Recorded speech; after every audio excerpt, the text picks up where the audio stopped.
Last month, my website hit 300,000 page views. It's actually, I just looked at March and it surpassed it and hit 340,000. Oh my gosh. And when I saw that number in my Google Analytics cross over from the twos into the 300,000s, I was really excited.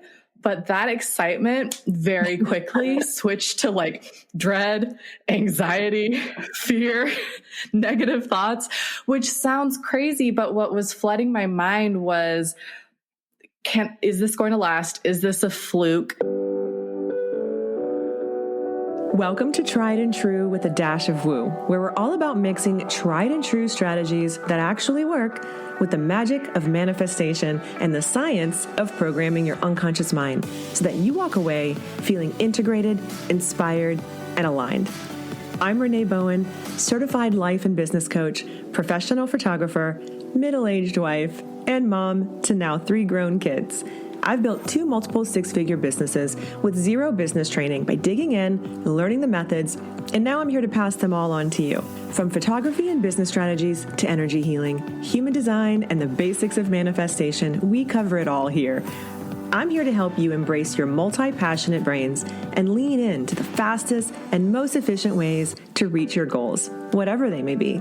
Whether you're a seasoned pro or just starting out, or maybe you're just here for the woo-woo, let's dive in and explore all the exciting ways to take your life, business, and self-improvement to the next level. Thanks for joining me, and get ready to be inspired.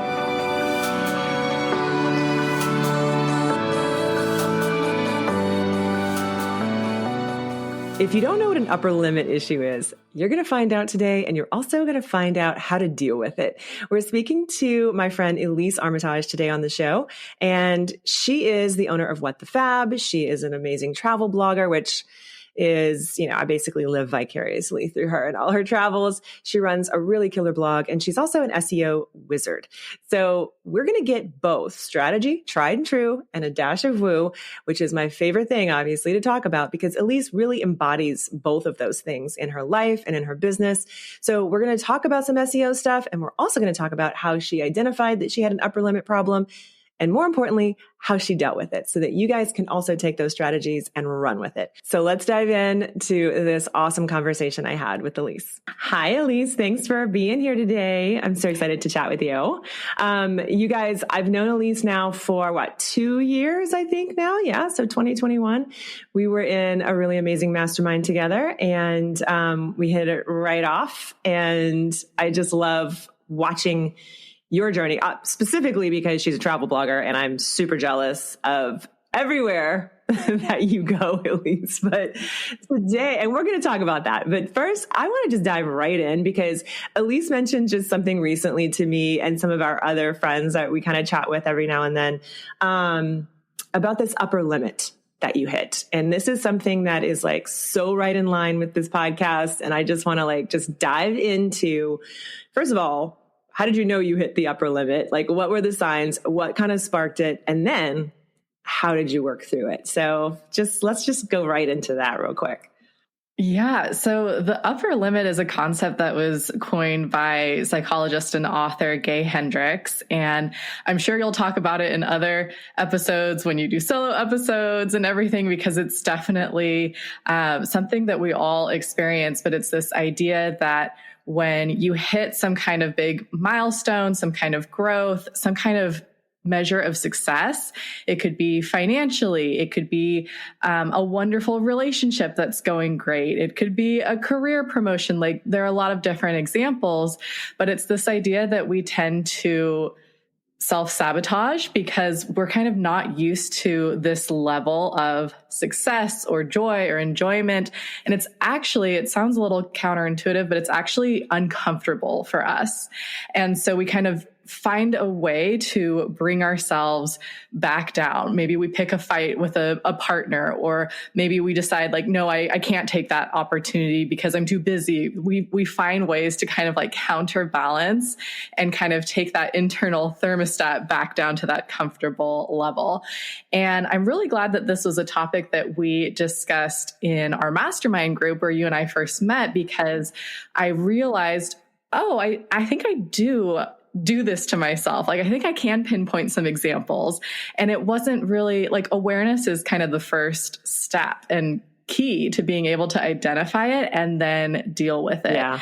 And so for this particular example, in page views, it's actually, I just looked at March and it surpassed it and hit 340,000. Oh my gosh. And when I saw that number in my Google Analytics cross over from the 2s into the 300,000s, I was really excited.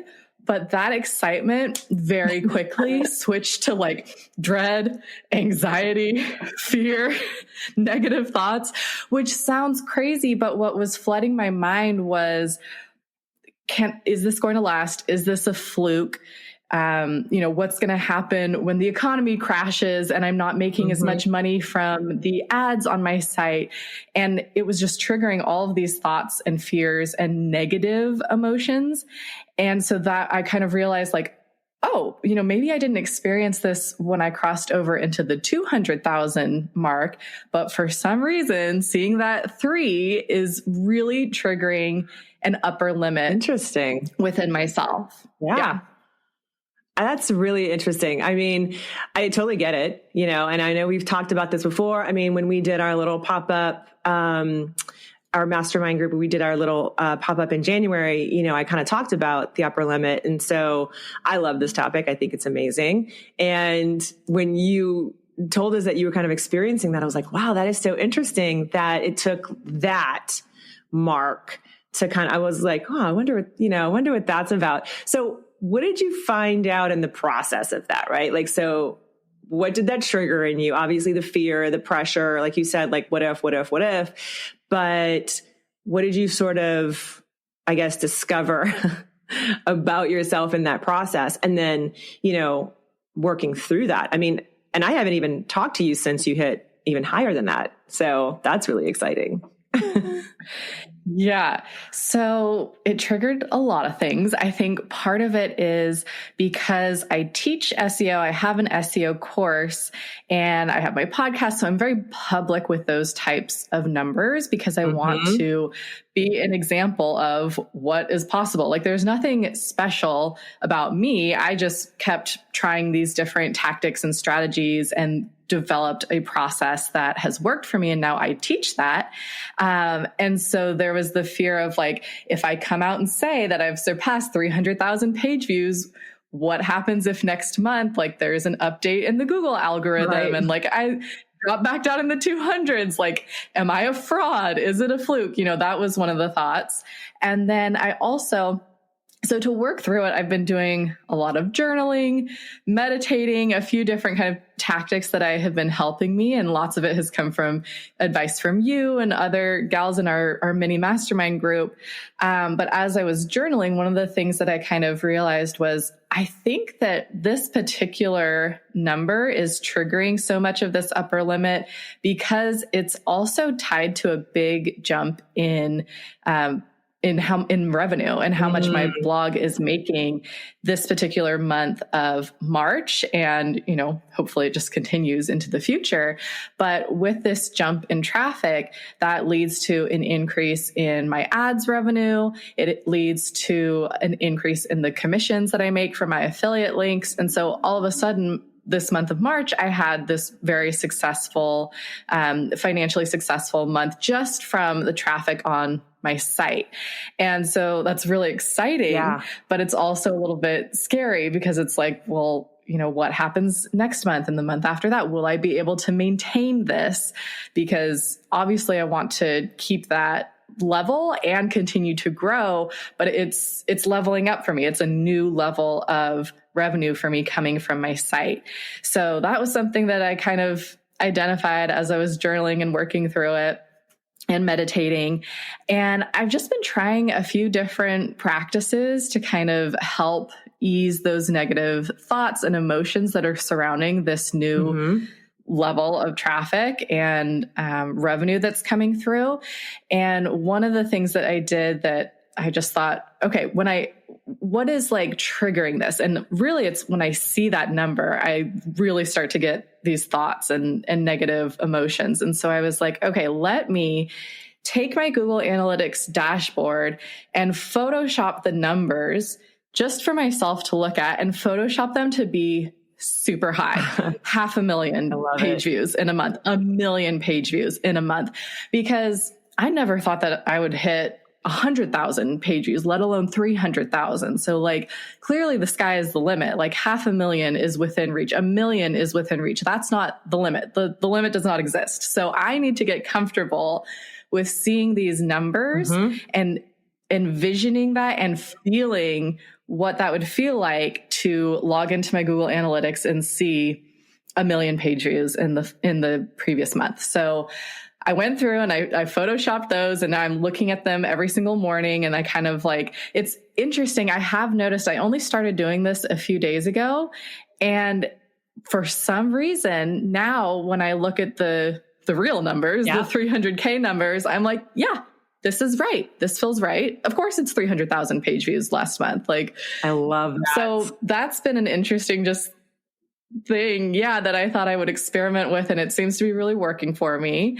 And then just, you gave me some great advice around just remembering that these negative thoughts that are popping up, you can do a better job explaining the, what did you call them? Ants? Yeah, the automatic negative thoughts. So Dr. Amen, I don't know if you're familiar with him, but of Amen Clinics, who I've actually been following for a really, really long time. Like, just as a side note, my oldest son has autism. So when he was, I think he was like 11 or 12 is when first of all, I had been reading Dr. Amen's books before that. He's a psychiatrist and he talks a lot about anxiety and depression and all these different things.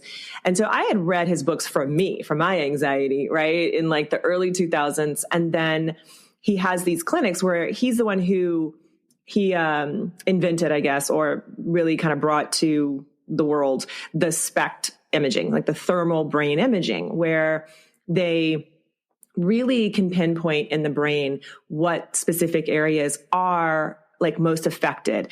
And it's really, really interesting. So we brought my son to his clinic, long story short, back in like 2011, 2012, and did the whole like imaging with him because we had done a lot of work with him.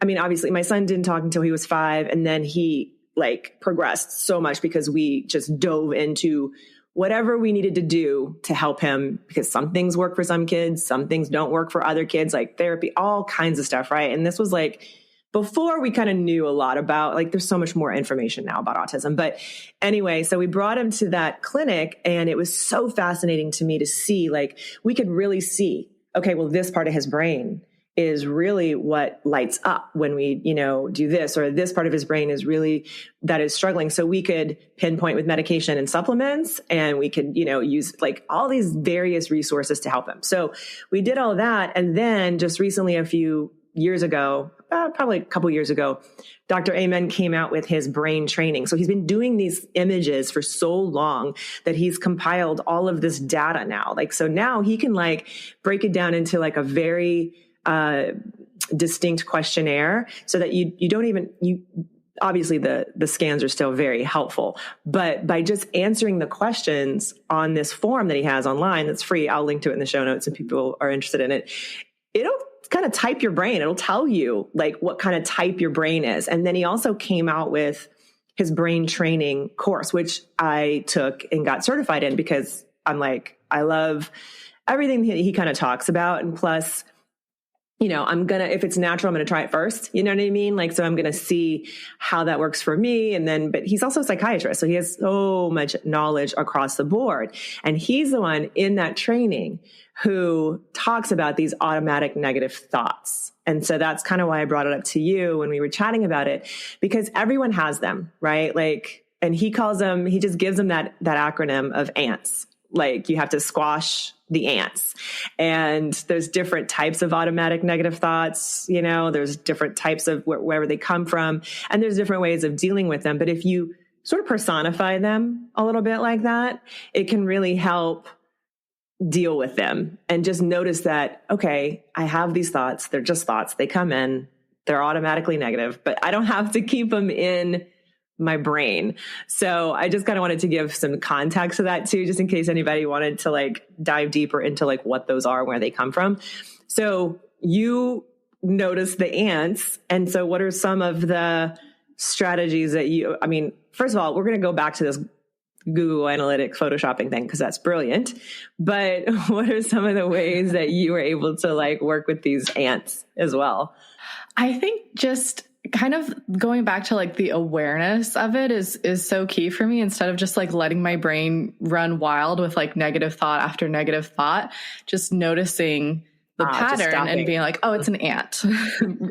Yes. Renee told me about these. I get it. I understand that it's natural and it's happening, and just like shifting what I'm focused on. Yeah. Because otherwise it can really run wild. Yeah. It just takes you down the anxiety highway. You know what I mean? That's kind of like, you know, we get a thought, and also if you want to go like kind of woo with it too, you know, Abraham Hicks always talks about that too. They talk about, you know, how a good thought, a good feeling is going to lead to more good thoughts and good feelings. And so the opposite is true, right? So if we get an automatic negative thought and it gets in there and you're like, and it just sinks in there, and then it takes you down the anxiety highway, and then it builds and builds and builds. So noticing, I think, is such a huge thing to like notice when that's happening, and to notice when you can step in and cut it off at the pass, so to speak. So,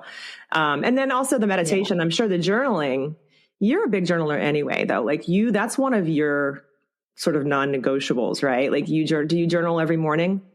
I do. Yeah. I journal every morning, and I did not, if you're listening to this and you're like, I am not a journaler, I could never do it. I get it. 'Cause that used to be me. I was not like the person that like would journal every morning, especially when I used to work at my corporate job at Google. Like I just would, you know, wash my face, brush my teeth, put on makeup, run out the door. Like I did not have a morning routine.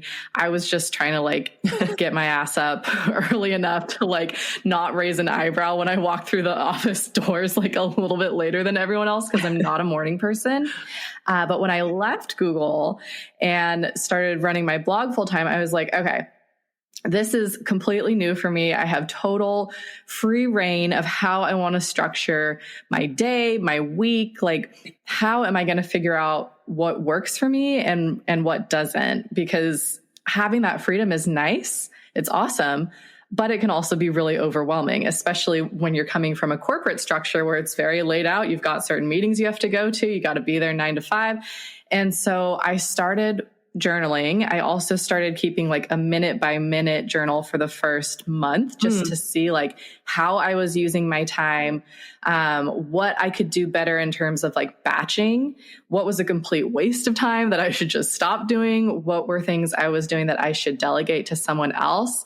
And so that was very illuminating. And then I also just started journaling every morning about like how I was feeling, what worked well, what were my goals for the day, what, you know, yesterday felt like a total unproductive waste of time. Why was that? What did I do? And kind of going through and uncovering things that way.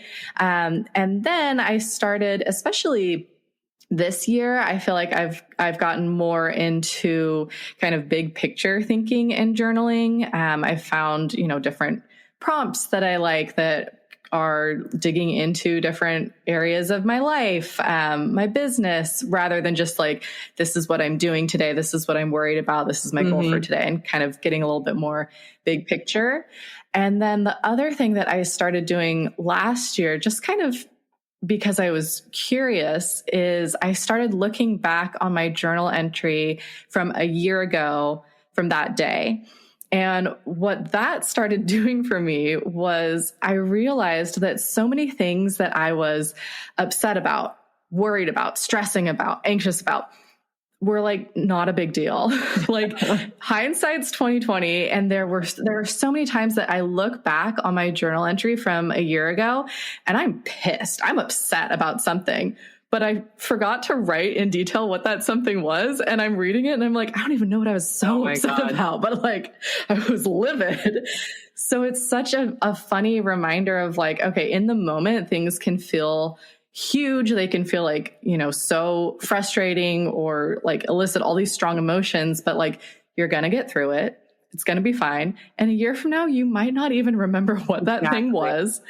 And so that's been really funny and it's also just fun. Like, oh, what was I doing, a year ago today? And it's cool to see like right now, a year ago today, I was negotiating a really big deal and partnership for my SEO course. Mm-hmm. And I was so stressed out about it. I was losing sleep over it. I was like, is it going to go my way? Are they going to go for the percentage revenue share that I want? Like all these things. And looking back on it now, it's like everything happened the way it was supposed to happen. Things happened differently than I was envisioning or wanting, but it worked out great. And so, yeah, that's just a practice that I kind of like stumbled upon and I have really been enjoying. And it's great for like reflection and just kind of some interesting realizations through that. I really love that because it is so true, right? You can look back and say, it's just a good reminder that everything is temporary, like everything. And we get so stuck in the moment. But in general, that practice and also the practice of the photoshopping the numbers, you're doing, first of all, you're desensitizing, but you're becoming a neutral observer. And that's really kind of what we want the goal sort of to be in our life, right? So like, not everything has to be so charged, like you were saying. And, looking back at those journal entries, you can really see like, I don't even remember what this was about. So there is no charge left, right? Like it's not there, but we also can learn to do that in that moment and step back and say, okay, I'm just going to observe this. If this were not me, like this is a practice I love to try and do for myself and also like for my coaching clients is, if this is not my life right now, and if it was someone else dealing with this big thing that's causing stress or whatever, first of all, not just what would I tell that person, but let me just step back and look at it and just kind of observe it as like a neutral person, an outsider. What really is there to be upset about? You know what I mean? And so it kind of gives you that perspective of desensitizing yourself to like those big emotions and gives you a little bit like different perspective. And I'm also certified in timeline therapy, which is where we kind of in a hypnotic state, kind of trance sort of thing, you can float above your body and look down at your life and your timeline and like these things, even big traumas that have happened to us. You can look down on it as this neutral observer and you can access those emotions in a very different way than if you were in it, if that makes sense. So I love first of all, I think journaling is a really powerful practice in general, but like you said, not everybody has the time, right? And so it's about finding, your comfort level with that and also kind of pushing yourself a little bit outside of it too, because the comfort zone is just our unconscious trying to keep us safe. So having some sort of strategy, whether it's I'm going to do this 5 minutes before I leave the house, or I'm going to do it before I go to sleep. Maybe you have more time to journal at night and reflect on the day and prepare for the next one as opposed to doing it in the morning. But having that as part of your sort of non-negotiable, I think is a really good strategy. If we're talking about melding these tried and true strategies with a little bit of the woo, that's exactly what you're doing here, which is what I love. So I want to talk too about the numbers because, first of all, having that idea to do it, I think is really brilliant. And I love what you said about now I look at the actual numbers and it's not a big deal to me. Like the charge is gone, right? Because you've put on another big, scarier number and you're becoming desensitized to it. But you're also, the woo part is you are, and kind of the science part too, is you're teaching your unconscious because your unconscious learns by experience and experiencing the feelings. And so that's the key part that I don't want people to gloss over is that she said she's not just like looking at these numbers every day. She's feeling what it would feel like to have those numbers. And that's the difference. Okay, photographers, this message is for you. There's a lot of education in our industry, as I'm sure you know, but I do something a little differently with my group coaching program that I call Elevate. And I want to talk to you about it for a second because we are re-enrolling for this next round soon. It goes from July through December of this year. It's a 6-month program. And when I tell you there's really nothing else like it, here's what I mean. Yes, we do have Zoom calls every month, and there's a portal of a lot of information for you online that we add to as well as our time together progresses. But what makes this really unique is, first of all, I am certified in life coaching. So we really do take into account the entire person that you are and not just the photographer that you are. So we talk about mindset, we talk about abundance, we talk about manifestation, and then we also absolutely talk about strategy and money and profit and making sure that you are running your business as efficiently as possible. So you get access to me via Voxer, which is a voice texting app, pretty much 24/7. I don't know any other photography educator out there who is this accessible to their coaching students. It's kind of unheard of. But here's the thing. I created this program and all my programs for the photographer that I once was, for that version of myself who really struggled and needed this so much, but couldn't find it. It didn't exist. And it still kind of doesn't. So I created this and everything that I do for her and for you. So if you're looking for not just community and accountability, but also serious education and ongoing support and mindset from someone who's actually certified and understands how to pull out of you what you can't do on your own, then you need to go ahead and check out Elevate. Now, I don't know if I'm going to run this program ever again. I just have to be honest with you. I have done it now for the last 3.5 years, and I love it. But there could be some other things on my horizon, so I can't promise you that I will run it, especially in the same way that I'm running it now, ever again. So if you've been on the fence and you need some coaching and you can't afford to jump into my one-on-one, this is for you. It's by application only, so you'll need to go ahead and hit the link in the show notes to do that. And then someone will get back to you and let you know if we think you're a good fit. And we may even have to hop on a quick call to double check. But I look forward to hearing from you and working with you to get you to build the most profitable and most fulfilling business that you possibly can. Don't you agree? Yeah, exactly. And like I said, I just, Photoshopped these images a few days ago. And my next step that I want to do is I want to Photoshop my dashboard for Mediavine and for Like to Know It. Mm-hmm. So Mediavine is my ad revenue from the site. Like to Know It is my affiliate commission. Photoshop what I could kind of predict those numbers, those monthly revenue numbers would be when I hit 1 million page views. Because I think that that's going to be the next kind of whoa, because I just kind of did the numbers, on a calculator yesterday. And I was like, holy shit, is that right? If I hit 1 million page views, that's how much revenue it's going to be generating. Okay. I need to now work on getting accustomed to that and not having this gut punch reaction of oh my God, that's insane. Mm-hmm. And start to kind of train, my mind to be this is within reach for me. This will happen. So that's the next step I'm going to try. I love that. And you guys, you could do this with anything, right? So, even if you're not a blogger and you're not necessarily dealing with revenue from blogs, which we'll get to that in a second, because I think that, first of all, what you do is amazing. And we're going to talk about SEO because I have to, because that's fascinating to me. But if you, as a photographer or any kind of creative business owner or anything that you kind of do, you can even do this with your bank account, right?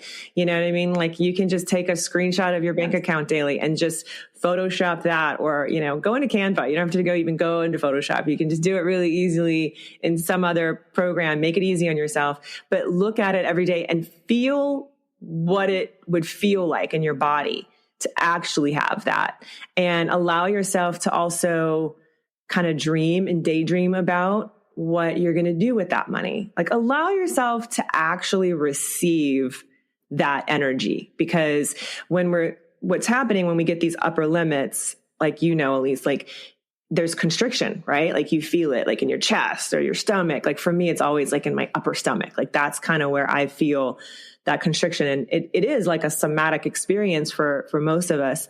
And so when we just kind of let it happen, and we're looking at these numbers, and we allow ourselves to actually feel it, and we allow our unconscious to get used to it and experience what that would feel like, we add in all these like little daydream things and these awesome things that we're going to do with it, whether it be trips that we're going to take or charities we're going to donate to, or whatever it is. It becomes reality for us in that space, because our unconscious does not understand the difference between what's actually happening and fantasy. It just, it understands the feeling of it. And so if we really, really get that in our body, that's what a lot of people that piece of it, I think a lot of people don't get. So you could do this with anything. You could do this with your bank account. You could do it with, how many clients do you want to work with? The key is that you feel it, you look at it, and it becomes part of you. So I definitely think that's a fabulous strategy for anybody to take. But let's kind of backtrack a little bit and let's just talk about the fact that having 300,000 plus views is such, like, if you guys aren't bloggers, like, this is a big deal. This is a really, really big deal. Like she was talking about, not just for how that translates into ad revenue and all of that, but it's a testament to your strategy, your tried and true strategy of this SEO that you've been working on and perfecting over the years. And so tell people a little bit, because I know I'm going to get questions about that, and I've definitely linked to it in the show notes, but tell people a little bit about how you even got that many views in the first place. For sure. So SEO, it's so funny because I used to work at Google. And so people are always like, oh, did you learn SEO at Google? And I'm like, no, I didn't. I didn't learn SEO until after I left Google and made blogging my full-time business. And a friend of mine that had kind of started really focusing on SEO and growing her traffic that way mentioned to me like, hey, I had been blogging for like 6.5 years at that point. And she was like, all of this content that you're creating, it's kind of a waste if you're not using SEO, because you're driving traffic through very limited means, like through Instagram and Facebook and Pinterest. But SEO is a whole other ballgame, because you're targeting a specific keyword or key phrase. And if your post lands on the first page of Google because you've optimized it correctly for, let's say, like best Korean skincare brands, that's like one of my top verticals on my site, is like different, best Korean toners, best Korean sunscreen, like I love it too, because then I'm like researching and trying all these different products. But so let's say I'm targeting a keyword that is best Korean skincare brands. And so I'm doing a roundup post. I'm highlighting like 10 of my favorite Korean skincare brands.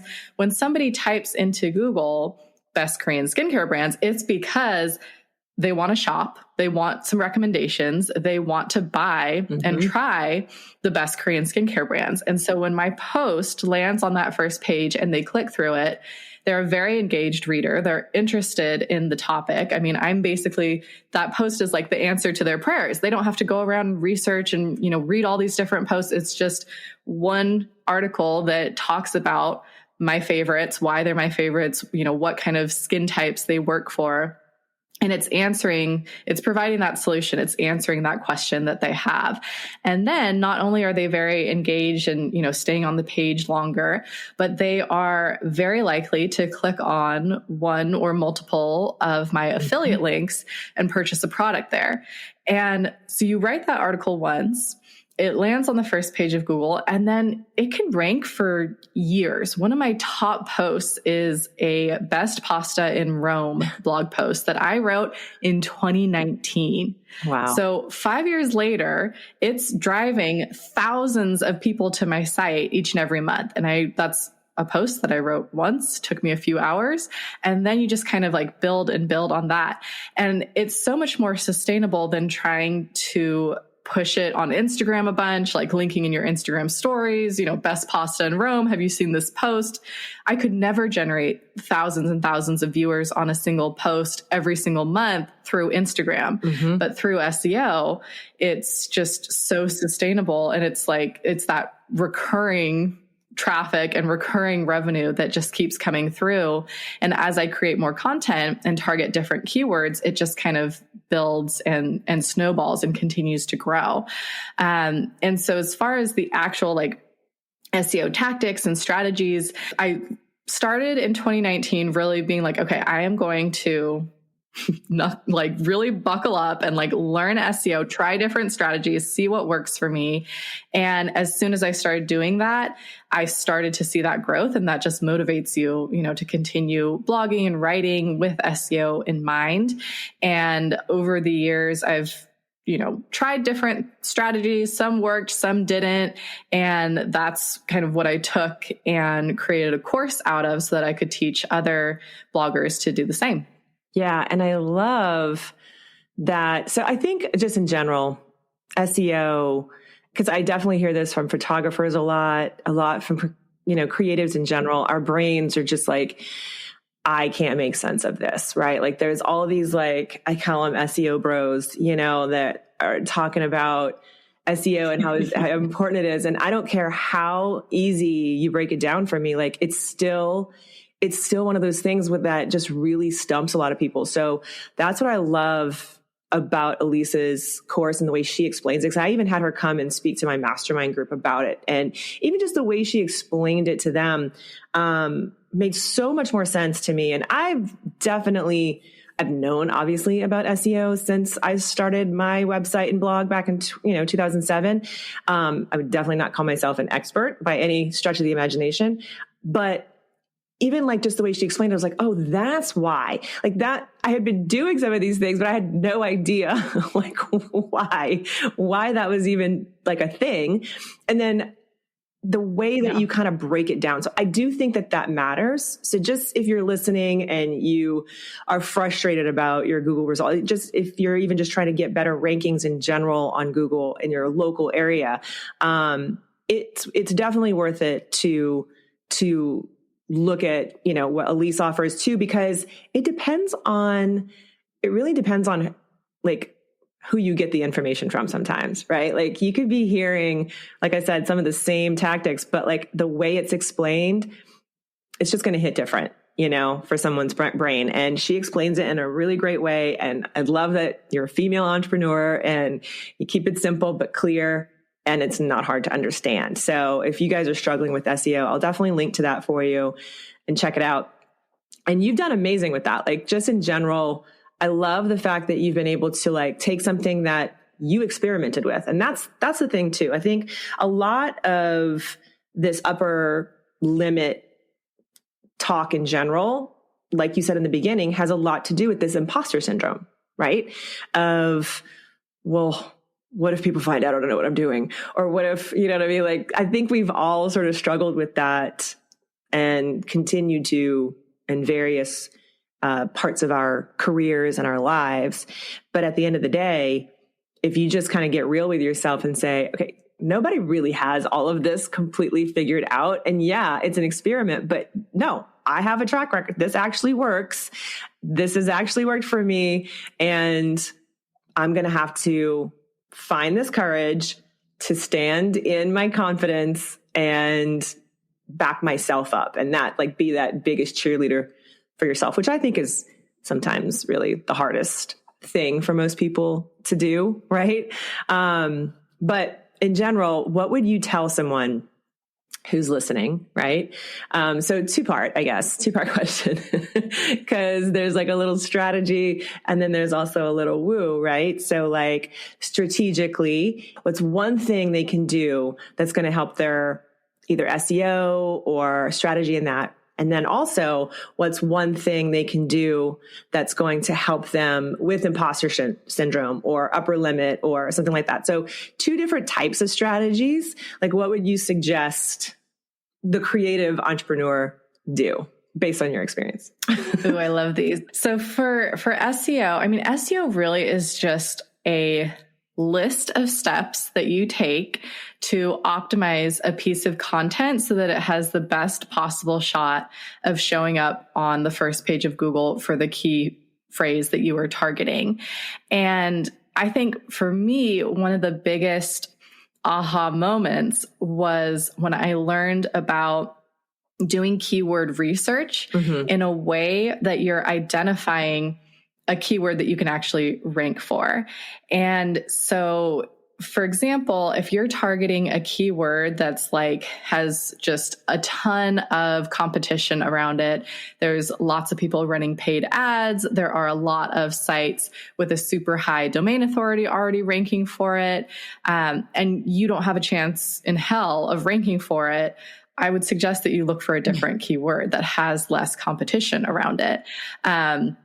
On the flip side, if you have, I've seen this with clients and students that I've worked with, if you are targeting a key phrase that is so niche and specific that no one is searching for it, no one is typing that into Google, the competition score may be low and you can rank for it, but that doesn't do you any good if there's a search volume of, 10 or 0 people a month looking for that phrase. So it's finding the balance and doing some research. And I, in my course, I recommend Key Search as like a great starter tool for this. I still use it and I'm well beyond the, beginner phases, but it's a great tool for typing in, some different keyword ideas. And then it'll show you all the kind of scores around that, what the monthly search volume is, if it's going to be really difficult to rank for or more like moderate to easy.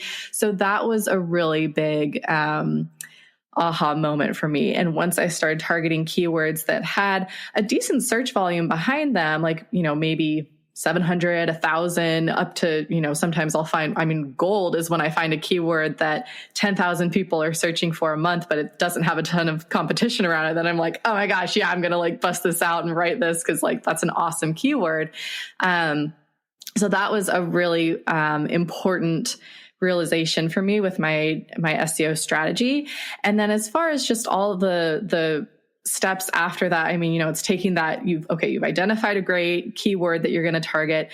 And then there's about 25 or so different things that I do within the post to optimize it. So it's in your title, it's in your headers, it's, how you do your alt tags for your images. And so that's, just kind of like the step-by-step process that I do once I find that keyword. And for listeners, if you're interested in hearing more about like what that process looks like, I do have a free masterclass at whatthefab.com/webinar that you can sign up for. And it will give you a taste of what that process actually looks like and how those posts get optimized and just why SEO is so important. No matter what kind of business you have, like, do you want more leads? Do you want more clients? Do you want more traffic? Like, great. Then SEO is for you. So that's, yeah. I love that. So that's part one of your question. And then part two, you were asking about, tips for dealing with imposter syndrome. And yeah, I kind of had this realization that imposter syndrome doesn't go away. Like I previously kind of thought that the more successful you got, the less that you had to deal with imposter syndrome. And what I've realized is that for me personally, at least, it's kind of the opposite. Like anytime you push past an upper limit or anytime you kind of stretch yourself and take on new opportunities, imposter syndrome shows up for me. And so like last year, that was around when I was launching the course or thinking about launching my course. And like you say, I was able to kind of take a step back and look at my track record. And I did launch the course to a small beta group of students, which was a fabulous suggestion by our friend Ellen Yin, because she teaches how she calls it's her paid to create challenge. And so she teaches how to do this with like launching to a small select group of beta students. So you are getting basically paid to create your course, you're teaching it to them live, you are recording it and taking that and turning it into the materials. And that actually helped with my imposter syndrome a lot as well, because the feedback that I got from this small group of beta students was phenomenal. Like after every session, they had so many important takeaways and learnings, and just that positive reinforcement from them was so helpful for me. And of course, I was still nervous when I launched it, when I did the big official launch and made it available to the public. But I definitely had that like inner confidence of like, I know that this material is fire. Like I know it's going to help people. And so I just need to get it out there. And then I also, you came on my podcast, Renee, and we talked a lot about imposter syndrome. And one of your tips that I have used that I love is personifying that imposter syndrome into a person. So for me, it's Susan, and Susan gets all up in my business, and she's like kind of a worrywart, and she's like, what about this? And what about this? And she's just always, thinking about the negative. And so I'm able to be like, okay, Susan, I know your heart's in the right place. Like, I get it. I understand those worries and anxieties. I have them too sometimes. And so it kind of like is this like funny separation of like me and Susan. Yep. And I can like talk to her and kind of separate those worries and anxieties and just let her know, like, I'm actually like really focused on this right now. And so, we can just put a pin on that conversation. It's not super helpful in this moment. And that's that. And of course she'll like come knocking again and we'll have the same conversation again, but it does really help me to like quiet those, because like we were talking about earlier, I mean, if I let those thoughts run wild, like I will just spiral. I mean, especially like, when I let those negative thoughts run wild, like all of a sudden I'm a 6-figure blogger I've become destitute in my mind. Like it's a runaway train. So that's something that has helped me to like kind of reel that in. That's awesome. Yeah, I definitely get that runaway train thing. I mean, I see and hear that a lot. I've been through it. And the imposter syndrome isn't going to go away. Like that's really kind of what it comes down to. And it's just kind of like, there's a lot of different ways to package this. That's one of the reasons why they say, just do it scared, because the fear is never really going to go away. There's a lot of different ways to say it, but really that's what it comes down to, is that the more successful you become, the bigger your goals become, the bigger, these dreams about our businesses become, the more we take on, the more pressure, the more money we make, the more people we impact, whatever that is, it's just going to compound. And if you don't deal with those imposter issues when they start showing up, and you just kind of sweep them away. No, it's fine. You're going to get to a point where you are like finally kind of getting all this. And that's where we see the burnout, the crash, the literally like, I want to burn everything down and walk away from it kind of stuff, because it wasn't dealt with when it was smaller. Right. And so if anybody takes anything away from this, I really want you to hear that, is that if you're being triggered by stuff and you feel like, oh my gosh, you've got the inner saboteur and Susan is like, yapping away. You got to find a way that works for you to deal with that crap, because it ain't going anywhere. And in fact, even when you deal with it and even when you have strategies in place, it's going to keep coming back. It's all about how your practices and your habits support you in not letting it affect you. And so that you continue to be in the driver's seat. You continue to be the one who is like, listen, And so that's what I think, it's really important that we face it. And that's why the personification of it can really help. Like what Elise was talking about, like kind of giving it a name. Because it's just your unconscious mind. It's just your inner saboteur. You can call it's fear. You can call all kind of different things, but really it's just our unconscious trying to like pull us back to safety, because what we're wanting to do feels unsafe. It feels like we're being chased by a tiger. It feels like we're going to die. And our unconscious is just wired to keep us alive. And so if we want to stay alive, we've got to like stay safe. Well, we can step in and say, hang on, this is safe. This is actually really safe. I've done the research. I've done, you know what I mean? Like you can speak to it either like it's your inner child and be super kind and loving, or you can speak to it like it's a saboteur and say, get your ass in the back seat. Whatever works for you is how you have to take control of it, because it does really put us back into that place of empowerment, which is what we want at the end of the day. So those are really, really awesome points. And I hope that you guys take a lot from that, not just from what she said about the imposter syndrome, because that's huge, but the SEO, like that was a really good point you had about like specifically what you're looking for, and, you know, something in that range that isn't, you know, still has that search volume. I think that was a really great point. So hopefully you guys will watch her webinar, because it is super informative and it's important for all businesses to really get a handle on this. I think even like now with, you know, AI and all that stuff, I think it's going to become even more important that we double down on that. So don't skip that important strategy as well. But thank you so much, Elise, for coming and sharing all this. Can you tell people where to find you? I'm going to, of course, link to everything, but let's just hear it in your own words. Yes. Thank you for having me on. This was so fun. You can find me. My website is whatthefab.com. And then my Instagram handle is WTFab. Which I love. It's so awesome and so easy. So thank you so much for being with us, and I will talk to you soon.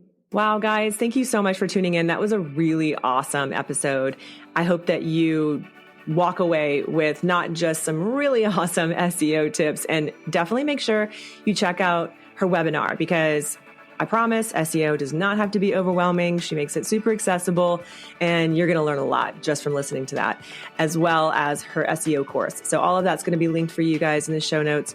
And I also hope that you really get that imposter syndrome and upper limit issue is not something that any of us are really immune to. And I think that they're going to pop up from time to time, no matter how big or, you know, how badass you are. It kind of can just rear up and punch you in the face, you know, when you least expect it. So creating some strategies on how to actually deal with them is really, really important. So thank you guys again for listening. If you share about this on socials, please do, first of all, and also please tag me so I can recognize you, reach out and say thank you. And also if you want to leave a review, that's always appreciated. So until next time, have a really amazing week, and I will see you soon.